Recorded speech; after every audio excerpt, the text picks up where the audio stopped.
welcome to another edition of the Spotlight on Community Channel 6. We're on location at the Flamboyant Hotel to speak with the 2013 Calypso Monarch out of Trinidad and Tobago, Eric Taylor. You all know him as the Pink Panther. But before we get information about his selections that he won within 2013, we're just going to have a nice little chit-chat and find out much more about Mr. Taylor, who we know is no stranger to Grenada. Welcome to the Spice Isle once again, and thank you for allowing us a spotlight. Yes, thank you. Welcome. For the benefit of the younger viewers here in Grenada, tell us a bit about Eric Taylor, as to which part of Trinidad you're from. Okay. I'm from a village in Trinidad called Sangre Grande. A lady by the name of Miss Nella Lohid, she came from Sortes some years ago and set up shop in Sangre Grande. That is my great-grandmother. Okay. So I am very happy to be in Grenada at this time, especially, you know, I went to Sortes yesterday to, you know, visit that village where my great-grandmother from, whom it wasn't for her, there would be no Pink Panther, you know. Okay. So it's a nice feeling. Sangre Grande is a northeasterly village in Trinidad. Okay. So tell us a bit about you as a youngster growing up, you know, the schooling, the social life, everything prior before the Calypso. Oh, before the Calypso, you know, I was really a church boy, Seventh-day Adventist, Okay. you know. And when I started to go to college, I started to experiment with other things outside of the hymns, you know. Okay. And Carnival time came along and the school had a frolic, and I was asked by my class to represent them in the Calypso, and I tried it out, and it was nice. And at that time, you know, the cartoon Pink Panther was very popular. Okay. And I was very skinny. Okay. Maybe that made them call me Pink Panther in school. So when time for the Calypso, I said, I don't want to be no mighty, nothing, no lord. All they don't call me Pink Panther already. So that is how that started. And you're going to remain? That's right. So Yes. what year was that though? 1976. 1976 at a school in Sangre Grande called Northeastern College. And can you recall that first selection? Yes, man. That school was study a book. Study a book. That was a plea to the children in school. You know, study your book. Then, you know, don't waste your 5 years in school. So you won anything with it? Yeah, I won that. I started on a winning note. So after you started with the study book selection at school, how did it unfold after that for you in terms of branching out? Yeah, well, you know, when you leave school, that's it. You can't compete at the level of the school anymore. I went into, you know, the Sangre Grande competition. Who at that time, the mighty Scrunter, he ruled the roost in Sangre Grande. He from Sangre Grande too, you know. Okay. And he was the king. And I, you know, jumped in the ring with them from school into the community. And he was singing in 1979 with Kitchener. Okay. And when he saw me perform in Sangre Grande, he took me down to Port of Spain to meet Kitchener. All right. And that was a really eventful meeting because, as I always say, like it was love at first sight. The Grandmaster took me under his wings instantly, and schooled me and grew me, nurtured me in the ways of Calypso. You know, so that's why this year I dedicate the victory to the Grandmaster, Lord Kitchener. Okay. So you said that Lord Kitchener nurtured you, and so in terms of the construction of the songs and so, are they over the years the work of the Pink Panther, or you one of the Calypsonians who normally would sing something that another person writes? No. This year I sang Calypsos written by Chalkdust, you know, Okay. the mighty Chalkdust. But over the years, I penned a lot of calypsos, Misprint, The Apology, Laughing in the Ghetto, Mr. Big Stuff, The Lecturing. I write a lot of songs. This year, I decided to sing someone else's composition because after Kitchener died, Chalkdust came into the picture and took me over. I always lucky to have a father in business. All right. Yes, you know, so you know, the competition in calypso now is very fierce, in that you see somebody singing, they have a battery of writers behind them, all kind of different support. So I said, let me try another. To see how that will work. And it will work. It will work. It will work, yes. Okay. So in terms of over the years, how has it grown in terms of the calypso? Has it, because I know that the soca is very influential, so just give me the balance between the both of them now. Well, the soca, it would seem, is superseding the calypso. You know, from the outside, you'd see it like that.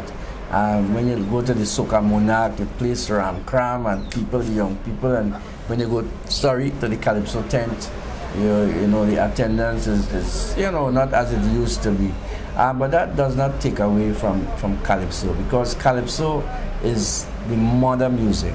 Calypso is the foundation out of which all these other hybrids came, the soca and all the other things. Because Raj Shorty, who introduced that soca to calypso. So there's no way a child could overtake the mother. It might look so, but calypso is the soul, the foundation of everything that we know as soca. But over the years, you realize the younger ones, they're not. Some of them are not gravitating towards the calypso, because even Marshall started with calypso and stuff, and now he's just strictly soca. Yes. You see, we tend to differentiate between calypso and soca. When we do that, we run into the problem. Okay. But we should see everything as calypso, you know? Okay. And not try to say Marshall singing something else, you know? It's calypso. Everything is calypso. You call it soca, you call it what you want to call it, but it's calypso. So it's calypso at a faster beat. Yes, I like how you put it.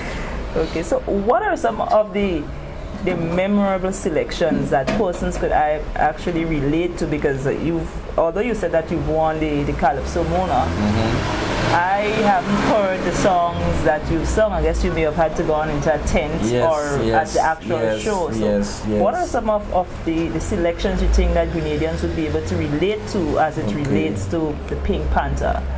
Well, the one that Grenadians love a lot is Miss Sprint, and that was in 1998. I was invited to come to perform many times at the Trade Center and some other venues. They loved the Miss Sprint. Then you had my apology the following year. You had Laughing in the Ghetto, it's the big stuff, the electorate. You're right. You may not find most of my work, you know, in the shops and things like that. You'd have to go to the tents. But with the technology now, YouTube, you go on YouTube for Pink Panther and you will come up with quite a few selections that I've done over the years. Okay. So why is it that you opt, you know, as you said, you get it on YouTube and so technology, but why not produce on CDs, or is it that you do, or at limited? Well, many times we do that. Calypsonians do that. Calypsonians are saying the slower calypso. Okay. We produce the CDs, not because it's slower, it will cost less. You know, it's very costly. And then the pattern is to that. And most of the times, if you break even, you're lucky. You know, the people hardly purchase that. They like it. Okay. You know, and when they go to the store, they say, "Yeah, Marshall, they want the dance." So you understand? They want the Benzai, they want the Talpri, they want that. You don't understand that. So over the years, the calypso, when you sing the slower calypso, you find it not profitable to record the calypso in a studio. But in the tent you will sing it, and sometimes a radio station might come visit the tent and record it, and so you get a live record. So most of your performances then would be live performances? That's right. That's Do you prefer it that way for you to sit back to reflect? Yes. It's live. Something with live and real, no? And you look back at it and the electricity from the audience is in there, unlike when in a studio. It's just a straight recording, but in the live recording, you get the people involvement, and it's just nice. Okay. So in terms of the whole issue with copyrights and so forth, how is that in terms of Calypsonians and so back in Trinidad? Well, there's an organization in Trinidad called COT, Copyright Organization in Trinidad and Tobago, that I think they're responsible to collect royalties whether they perform in the tent or airplay or things like that. I don't think it has reached to the point where you get widespread satisfaction among the artists as to how they collect the royalties. Because they pay all the royalties annually. And annually they get artists complaining, but how I only get this, how I only get that, you know. So something is not too right with it, but I guess it's a work in progress. So how long now has it been operational? Cut took over from the PRS, Performing Rights Society. That could be about 20 years ago. Okay, and there's still this. They still can't find the formula. You see, because sometimes somebody will produce a work, but then they just have the engineering rights or the mechanical rights or the performing rights. Okay. Like for example, how I sang Chopler's composition this year, I will get the performance rights then. Okay. But not the mechanical rights. That rights belong to Chopler's. So it's a whole different. I know to occur with it, but I know it's a work in progress. Okay, but so is it that they sell the selections over? Like when the writers write, is it a situation where you could buy it over and end up with all the rights for it? Yes, you could do that. You could do that if the writers sell you that rights. Okay. Most of the time, well, I don't really buy any songs. Like I said, Chocolates take me as a son, and it's a gift. You know, he give me those songs and whatever. But like a man who's doing that as a business, most of the time they sell you the performing rights and they retain the other rights, you know. But it's possible that if you negotiate, you can buy the whole rights from them.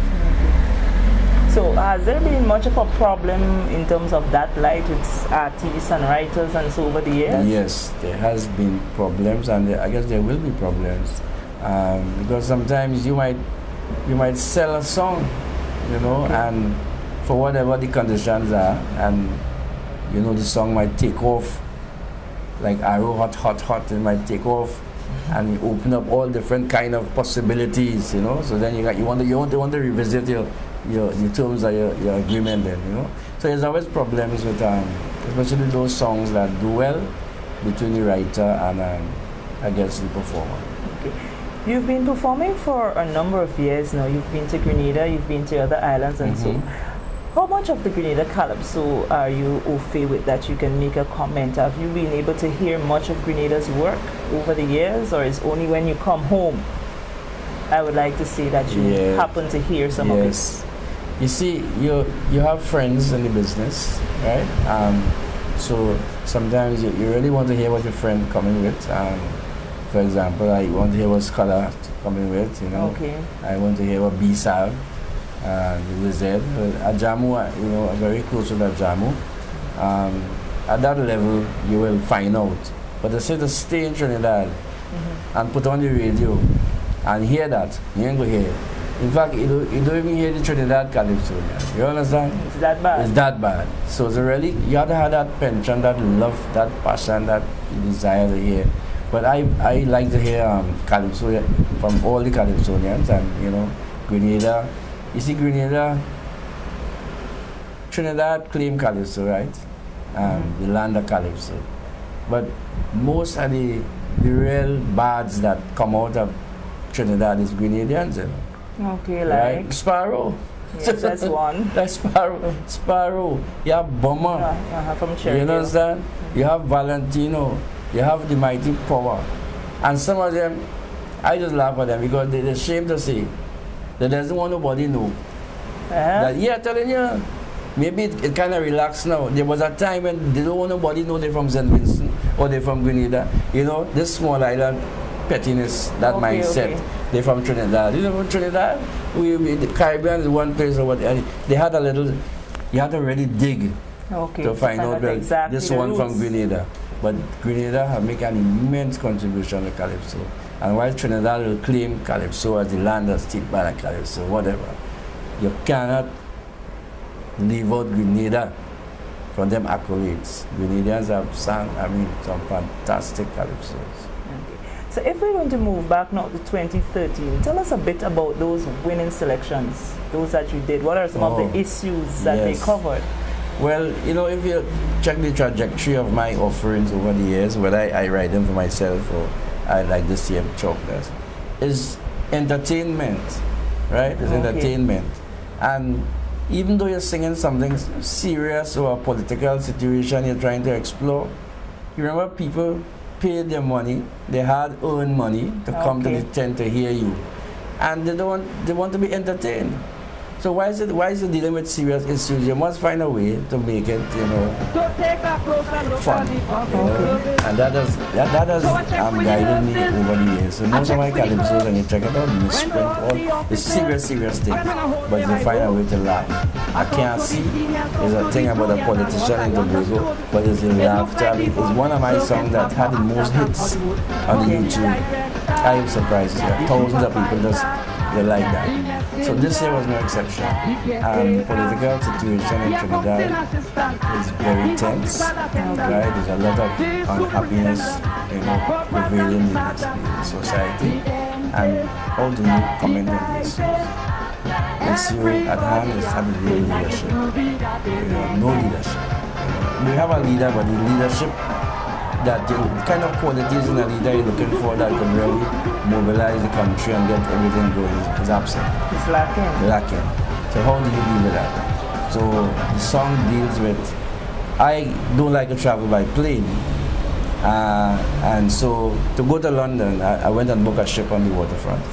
And when I come to board the ship, I can't find the ship.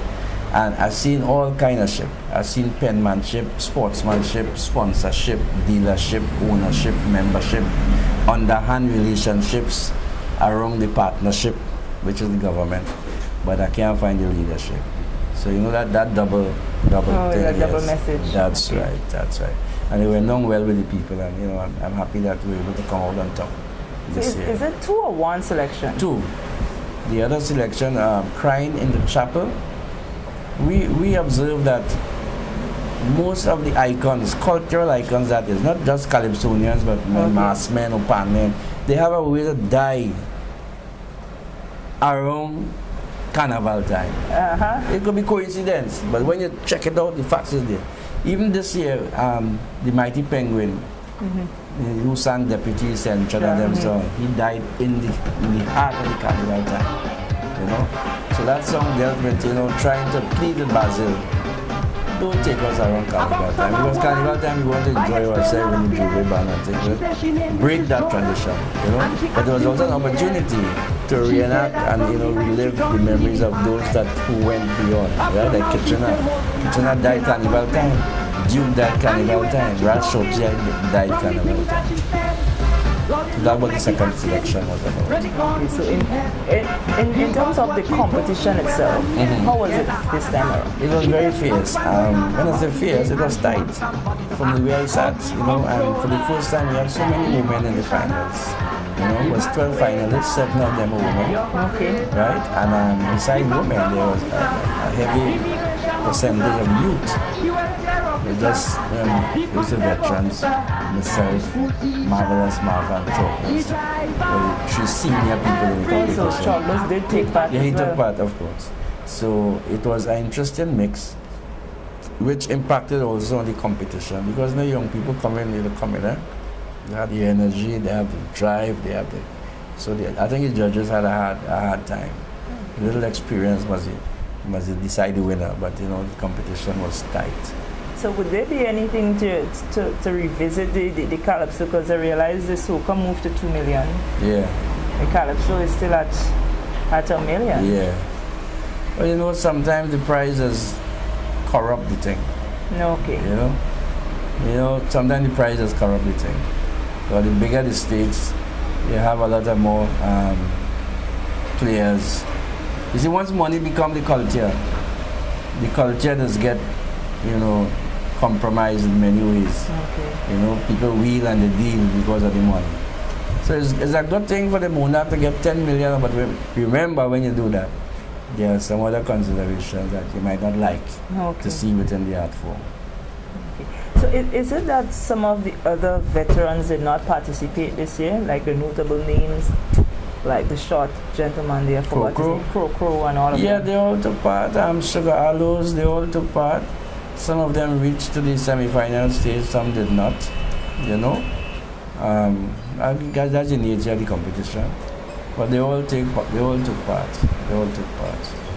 The few of the senior bars that don't take part anymore, like Stalin is one of them. Okay. David Rudder, they don't compete anymore. But I think the rest they take part. Okay. So all in all, how was 2013 overall? Because I know you're here now to relax and enjoy what Grenada has to offer. Yes, of course. So in a nutshell, how was 2013? Well, I mean, 2013 just started, right? But in terms of the carnival. Yes, the carnival was, I mean, it was enjoyable. I mean, I guess any artist who emerge on top of the competition, there's a natural joy that will go with that. But you'll realize that apart from the joy, there's a corresponding responsibility to conduct yourself as a monarch, you know. There are certain commitments that you will have to keep. There are certain carnivals that you're mandated to go to, Notting Hill being one of them, Caribana, Liberty, things like that. So you have to carry about yourself, conduct yourself in a way befitting a monarch. So it's happy, nice, but there is a responsibility that I'm very much aware. So, when you're an artist yourself, you said don't separate super from calypso. No. The return of super. To me, that is the story of the Trinidad Carnival. Up to now I can't find this. To see a man who was at the top of his game, you know, go down into the gully then.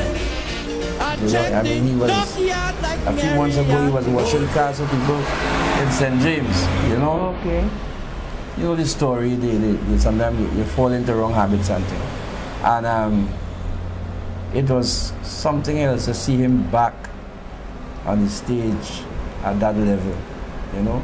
And I know a lot of us praying that it's not just a one hit okay, or just a passing cloud, that he would really make use of the opportunity to, you know, the chance to be Super Blue once more, you know. And when, of course, there are people that, you know, use his song and what for their own selfish reasons. But I mean, you have love in your heart. You really look at his brother that fall and getting up and hope and pray that he's there. But do you know if Fantastic Friday was his selection or is it somebody wrote? No, he write all anything he sing. That's one thing with Super Blue. From Soca Baptist, Etel, Rebecca, that's what he does best. And you listen to Fantastic Friday, you will feel all them Soca Baptist and also it is vintage Super Blue. And do you think the daughter and the daughters keeping that up? Yeah, I mean, there's somebody running his blood, I feel. I mean, his daughter is just natural, you know. And then she gets married to Bundy Darling, and there's a whole family, you know. Her mother is Lady Gypsy, you know. Gypsy's sister, Lady Steve. They're cultural family. And I think that plays a real part in the Super Blue resurgence. The daughter and everybody, you know, nobody turned their back on him, even though he was down and out. They didn't really cast him aside. They always left the door open, hoping that he will. And I am praying every day that this is real. That is really So, what would be next for you? I know you said you have Notting Hill Carnival and all these different carnivals certain, but what next in the mix in between? Well, the overriding thing for me will be to try to whatever to help those that are coming up, right? Just like Kitchener helped me, right, and Chalk does help me, I want to help somebody. So whatever the dynamics of the rain, I will always try to see how I could help another younger Calypsonian. To ensure that the culture lives on and on. Exactly, because in my experience, 76 to 2013 is 37 years. And it took me 37 years to get this prestigious title that they look out for so much. Perseverance if it's one thing they could learn from my victory, is perseverance. Don't give up. Don't give up. Giving up is never an option. Keep what you're doing, try your best, and one day, you're going to realize the full potential. Okay. Well, Panther, I'd like to thank you very much. But before we wrap it up, I just wanted to a cappella, just a piece of one of the women. Of the ship, okay. Yes. My family think I'm insane, cause I don't like to travel by plane. So to travel to London last month, I booked a ship on the waterfront. But after purchasing my ticket and doing everything requisite, time to go on board for the trip. Up to now, I can't find the ship. I walk the whole of the waterfront in tongue in vain. I can't find no ship to lead me out of Port of Spain. I checked the dockyard like Marianne, whole day, whole night. I even tried Sagaramas, the ship not in sight. I see the sponsorship, I see the scholarship, I see the ownership, I see the dealership, I find the membership, some underhand relationships, all around the partnership, but I can't find the leadership. I see the dictatorship, but I can't find the leadership. No leadership. What I could do? I mean, I had to cancel my trip. You just had to remain in Port of Spain. I telling you. Okay. Well, I'd like to thank you very much again for sharing all this information with us on the Spotlight. We hope you get a safe trip back home. And we'll continue to listen, go on the YouTube and so to see how much more of the Panther we pick up. Yes. And once in Trinidad, you just tune into Flow 33. Yes. You want to see all that's happening in Grenada. Okay, thanks a lot. Okay. So those of you viewers at home, this brings us to the end of another interesting Spotlight here on Community Channel 6 on location at the Flamboyant Hotel, where we spoke with the 2013 Calypso Monarch out of Trinidad, Eric Taylor, also known as the Pink Panther. Until next time, I'm Sherry and Noel, thanking you very much for viewing.